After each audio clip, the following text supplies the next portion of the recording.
Hello guys good morning this is my second vlog अनि यो चाहिँ मेरो डेली मिनी भ्लग टाइपको होइन हेरेर प्रतिक्रिया दिन नभुल्नु होला लास्टसम्म भिडियोलाई हेरेर इन्जोय गर्नु होला है त।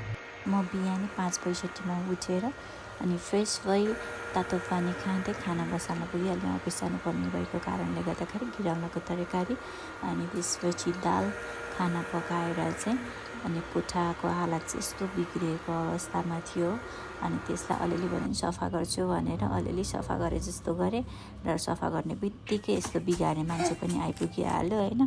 त्यसपछि छोरी र मैले खाना खायौँ। खाना खाइसकेपछि म ब्रस गरेर अनि अफिसको ड्रेस लगाएर रेडी भएँ अफिस जानको लागि।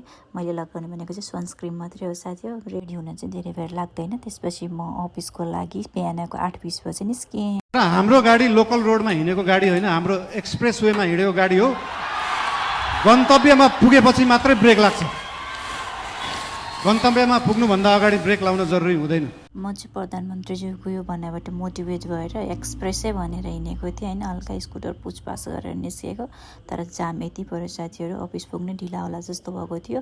अनि सोह्रखुट्टेदेखिबाट जाम परेको अनि म लैनचौर पुग्दाखेरि 8:50 भइसकेको थियो। लैनचौरको जाममा नै म 10 मिनटभन्दा बढी बसिसकेको थिएँ। साथीहरू हेर्न सक्नुहुन्छ कस्तो जाम थियो।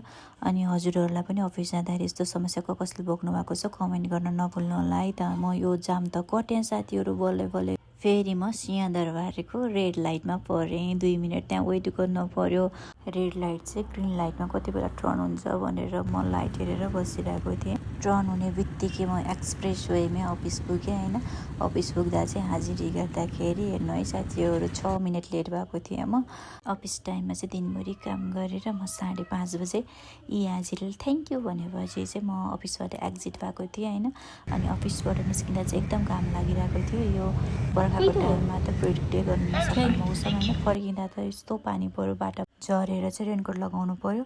अनि मेरो चाहिँ सोह्रखुट्टेमा काम थियो, एउटा सामान रिसिभ गर्नुपर्ने थियो। सोह्रखुट्टेमा गएर म यस्तो हालतमा सामानको वेट गरिरहेको थिएँ। दाइ आउनलाई अलिक टाइम लगाउनु भएर मैले यसो भिडियो पनि खिचिहालेँ।